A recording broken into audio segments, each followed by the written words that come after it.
We are here in southern France, in the land of the Cathars. The Cathars were a people persecuted by the Church during the time of the Inquisition. And in contrast to that terrible time in our history, we've been experiencing this beautiful land that they once enjoyed. These lush green rolling hills, the red rocks and the red earth, the rivers running through and the creeks and the valleys, the tree-lined streets where carriages once passed that lead to and from the various towns and villages. It's a beautiful and magical land here that they once enjoyed and that we continue to enjoy today.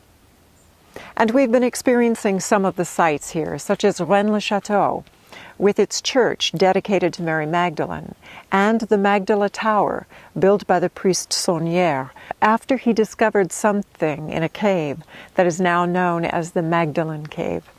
And throughout our time here, we've been struck by how many synchronicities were occurring, how many individuals we've been meeting from all over the planet who felt called to be here for a long time in service, for a short time, perhaps offering tours or retreats, people who have been called to live here, simply be here, passing through as part of their journeys in life. It has seemed to me that the Magdalene is calling her children home. She's calling us back to this place that has been dedicated to her for hundreds of years, honoring her spirit and her life force. And we're coming here with open hearts and a willingness to connect with each other, to discover the family. As I've been here, I've been asking myself, what does it mean for true family to exist? Isn't there a longing when you think of real family that I will experience within my family honor and respect? Even if our opinions differ, can we create a space together that holds our differences in love? To me, that's true family. And we've experienced a history just in this region where, for example, with Sauniere and the discovery in the cave, he found something that told a story, perhaps about our history, that wasn't going to be acceptable to some people. So much so that he kept it a secret. And people come here to see if they can discover little keys to the secret embedded in the walls of the church and around the church. And I can't help but wonder, what if we changed our lives, our thinking, our hearts, opened our hearts in such a way that it would be okay to share our deepest secrets, and you would still be safe, and someone might disagree, but it could still be okay. We visited Montsegur. Montesegur was the last stronghold of the Cathars, high upon a huge hilltop. 500 people were in this fortress. There were once hundreds of thousands of Cathars in the region. And the Crusaders came to that fortress, and after a long siege, eventually took over the fortress. They burned 200 people as heretics. It was a terrible, terrible time in our history when people were not allowed to believe what they believed. There are many speculations about the Cathars' beliefs.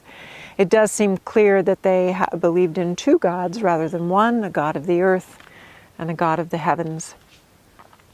But they were Christians, and they were individuals who we suspect also believed in the marriage of Jesus and Mary Magdalene, and believed in the bloodline.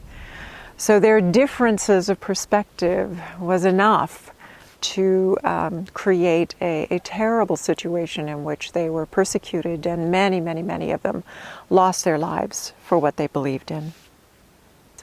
What if we could live now where we could accept other people's religious beliefs as they are, even if we disagree with them, and still hold their lives as honorable and respect them for what they believe? That's important even today, even where many individuals I meet have left their faith of origin and have moved on to experience other beliefs and other traditions, or are creating their own spiritual beliefs. It's so easy to look back into our past and criticize what we have come from. We judge it.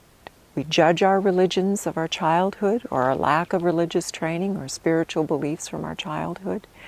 We might find ourselves denying other people their rights to believe what they believe as not being good enough, not worthy, not acceptable. And when we slip into those places, we haven't really changed history. Our thoughts and our feelings are wounds against another's soul. So what if we gave ourselves permission to experience another person, even an individual we disagree with, or a person from a faith we have left, or a faith we don't understand at all?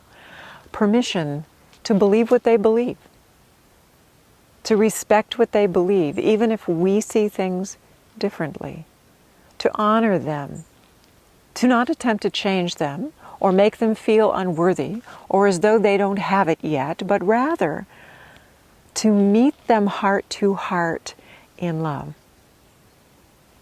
To simply see another as the loving human being that they truly are.